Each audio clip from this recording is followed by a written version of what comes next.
நடைபெறக்கூடிய ரஜபுடைய மாதத்தில் அல்லாஹ் நம் அனைவருக்கும் பரக்கத் செய்வானாக. எதிர்வரும் ஷாபானுடைய மாதத்திலும் அல்லாஹ் நம் அனைவருக்கும் பரக்கத் செய்வானாக.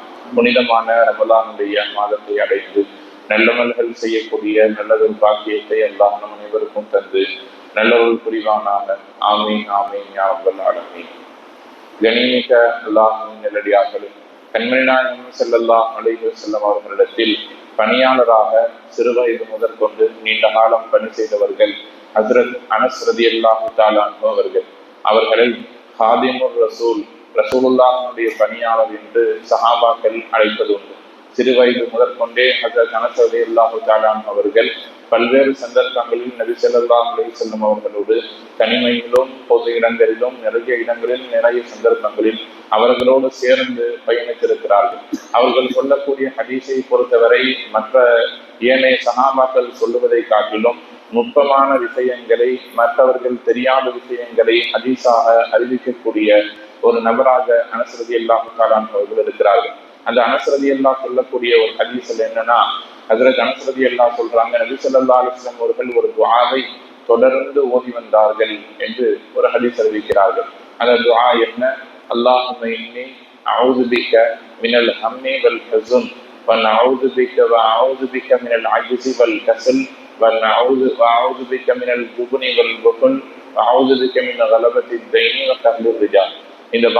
இந்த துஆவினுடைய வாசகங்களில் முன்பின் இருக்கலாம். இந்த துஆவை நபி ஸல்லல்லாஹு அலைஹி வஸல்லம் அவர்கள் ஓதினார்கள் என்று ஹதீஸ் அறிவிக்கிறார்கள். அர்த்தம் பார்த்தோம்னு சொன்னா ரொம்ப அற்புதமான ஒரு நமக்கு தேவையான விஷயங்கள் எல்லாம் இதில் அடங்கி இருக்கிறது. இதனுடைய அர்த்தம் என்ன? ஹஜ்ரத் ரசூலுல்லாஹ் ஓதுறாங்க, அல்லாஹும்ம இன்னி அஊது பிக, யா அல்லாஹ் நான் உன்னிடத்தில் பாதுகாப்பு தேடுகிறேன், மினல் ஹம்மி வல் ஹஸன் கவலைகளை விட்டோம், وأعوذ بك من الهم والحزن وأعوذ بك من العجز والكسل சோம்பேறித்தனத்தை விட்டும் இயலாமையை விட்டும் உன்னிடத்தில் நான் பாதுகாப்பு தேடுகிறேன்.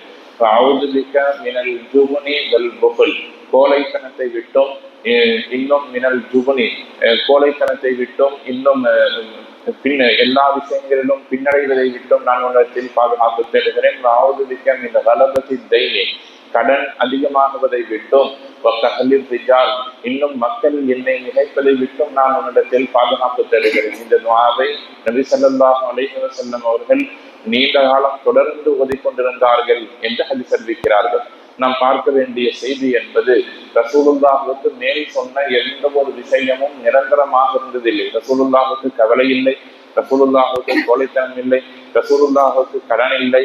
ரசூலுக்கு மேலே சொன்ன எந்த ஒரு விஷயமும் இல்லாத பொழுதும் ஏன் நபி ஸல்லல்லாஹு அலைஹி வஸல்லம் அவர்கள் இந்த துஆவை தொடர்ந்து ஓதினார்கள்?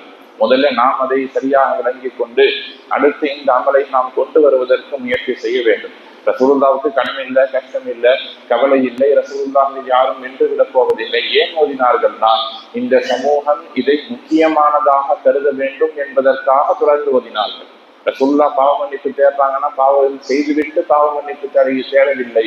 இந்த சமுதாயம் அதிகம் பாவ மன்னிப்பு தேட வேண்டும் என்பதற்காக தான் அதை முதலில் செய்தார்கள். அதே போல நாம் இந்த துஆவை அதிகம் செய்ய வேண்டும், மரணம் செய்ய வேண்டும் என்பதை வலியுறுத்தக்கூடிய விதத்தில் தான் நபி ஸல்லல்லாஹு அலைஹி வஸல்லம் அவர்கள் இந்த துஆவை தொடர்ந்து ஓதினார்கள். அதை ஹதீஸாக அனஸ் ரலியல்லாஹு தஆலா அன்ஹு அவர்கள் அறிவிக்கிறார்கள் என்பதை நாம் விளங்கிக் கொள்ள வேண்டும். இரண்டாவது, இதுல முதல் பகுதியாக ரசூலுல்லாஹ் ஓதுவது மினல் ஹம்மி வல் ஹுஸன், ரெண்டுக்குமே கவலை என்று அர்த்தம்.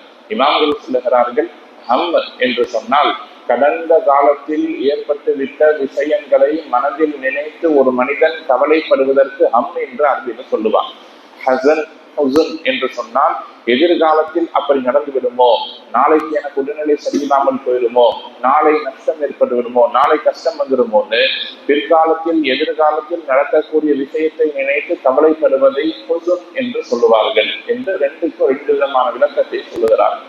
ரெண்டு விதமான கவலையும் ஒரு மனிதனுக்கு இல்லாமல் யா அல்லாஹ் என்னை பாதுகாப்பாயாக என்று ரசூலுல்லாஹ் துஆ கேட்டிருக்கிறாங்க. அப்படின்னா நமக்கு கவலை இருக்கக்கூடாது என்று சொல்லவும் செய்கிறார்கள், கவலையை விட்டு பாதுகாப்பு கேட்கவும் செய்கிறார்கள். ஆனால் துனியாவில கவலை இல்லாத எந்த ஒரு மனிதனும் கிடையாது. எப்பொழுது சுயநினைவு ஒரு மனிதனுக்கு ஏற்படுகிறதோ, துன்யாவை எப்பொழுது விலகிக் கொள்ளுகிறானோ, தன்னை ஒரு மனிதனாக எப்பொழுது ஒரு சிறுவன் ஒரு 5 வயசு 7 வயசுல ஒரு பக்குவம் வருகிறதோ, அப்பொழுது தொடங்கக்கூடிய கவலை கபருக்கு போற வரைக்கும் அவனுடைய மனதில் நீங்காமல் இருக்கிறது. ஆனால் ரசூலுல்லாஹ் என்ன சொல்றாங்க, உங்களுக்கு கவலை இருக்கக்கூடாது என்று அல்லாஹ்வுக்கு பாதுகாப்பு தேடுங்கள்னு சொல்றாங்க. இன்னொரு ஹதீஸ்ல ரசூலுல்லாஹ் அற்புதமாக சொல்லுவாங்க, கவலைகளை 2 விதமாக பிரிப்பார்கள். ஒன்று உலகம் சார்ந்த கவலை, மறுமை சார்ந்த கவலை. யாருடைய கவலை எல்லா சூழ்நிலையிலேயும் மறுமை சார்ந்ததாக இருக்கிறதோ அவர்களுடைய கவலைக்கு அல்லாஹ் பொறுப்பேற்றுக் கொள்ளுகிறான் என்று சொல்லுவாங்க. அந்த ஹதீஸை வேறொரு சஹாபி அறிவிக்கிறார், யாருக்கு மறுமை சார்ந்த கவலை இருக்கிறதோ முதல்ல அவருடைய கவலையை அல்லாஹ் ஜல்ல ஷானஹு தஆலா கையில் எடுத்துக் கொள்ளுகிறான். அதுல இரண்டாவது அவருக்கு தரக்கூடிய ஒரு பெரிய நியமத் என்னன்னு சொன்னால், ஒட்டுமொத்த துன்யாவையும் நாம் அவரிடத்தில் கொண்டு வந்து சேர்த்து விடுகிறோம் என்று சொல்லுகிறான். அதாவது நம்முடைய கவலை நாளை மறுமையில மௌத்துக்கு பின்னாடி நாம் என்ன செய்வோம், கேள்வி கணக்கிற்கு நாம் எப்படி பதில் சொல்லுவோம், சிராத்துல் முஸ்தகீமை நாம் எப்படி கடந்து செல்லுவோம், ஹவுதுல் கௌசர் நீர் கிடைக்குமா கிடைக்காதா, மஹ்ஷர் மைதானத்தில் அல்லாஹ்வின் இடத்தில் எப்படி நடந்து கொள்ளுவான், நாம் செய்த பாவங்களுக்கெல்லாம் நரகம் தானே கிடைக்கும், நாம் என்ன நல்லமல்கள் செய்தோம் சொர்க்கத்திற்காக என்று எல்லா சூழ்நிலையிலேயும் எல்லா நிலையிலேயும் ஒரு மனிதனுடைய கவலை மறுமை சார்ந்ததாக இருந்தால் அல்லாஹ் என்ன செய்யறான், அவனுடைய கவலைக்கு பொறுப்பெடுத்து துன்யாவை அவனுக்கு கொடுத்து விடுகிறான். வியாபாரத்துல பரக்கத்தை கொடுத்து விடுகிறான், தேசத்தில் நல்விருத்தியை தந்து விடுகிறான். யாருடைய கவலை துன்யா சார்ந்ததாக இருக்கிறதோ, கவலை 2 விதம், ஒன்று மறுமை சார்ந்த கவலை, ஒன்று துன்யா சார்ந்த கவலை. யாருக்கு துன்யா சார்ந்த கவலைகள் அதிகமாக இருக்கிறதோ, நாம் எப்படி சம்பாதிப்போம், எப்படி பிள்ளைகளை கட்டி கொடுப்போம், நான் நகைகளை இவ்வளவு சென்று கொண்டு இருக்கிறது, இடத்திற்கான தேவை இப்படி இருக்கிறது என்று எல்லா சூழ்நிலையிலேயும் இபாதத்தை தாண்டி துன்யாவை பற்றியே நினைத்துக் கொண்டிருக்கிறார்.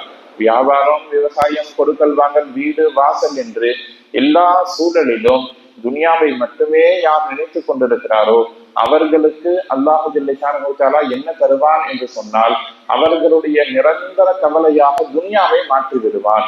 அப்ப என்ன ஆகும், மனதில் துன்யா ஒருபோதும் நம்மை விட்டும் நீங்கி விடாது. ஆனால் ஒரு யதார்த்தத்தை நாம் யோசிக்கணும், என்னன்னா கவலையை விட்டும் மனசை நாம் நிராசையாக்க முடியாது. அப்ப என்ன செய்யறது, துன்யா சார்ந்த சிந்தனைகள் வந்தால் என்ன செய்வது என்று சொன்னால் ரசூலுல்லாஹ் அதுக்கும் வழி சொல்றாங்க. என்ன, உலகம் சார்ந்த உங்களுக்கு கவலை ஏற்பட்டால் நீங்கள் அல்லாஹ்விடத்தில் பொறுப்பு சாட்ட பழகிக் கொள்ளுங்கள். நம்ம மனசை நாம் கட்டுப்படுத்த முடியாது, வரக்கூடிய சிந்தனையை நாம் நிறுத்த முடியாது.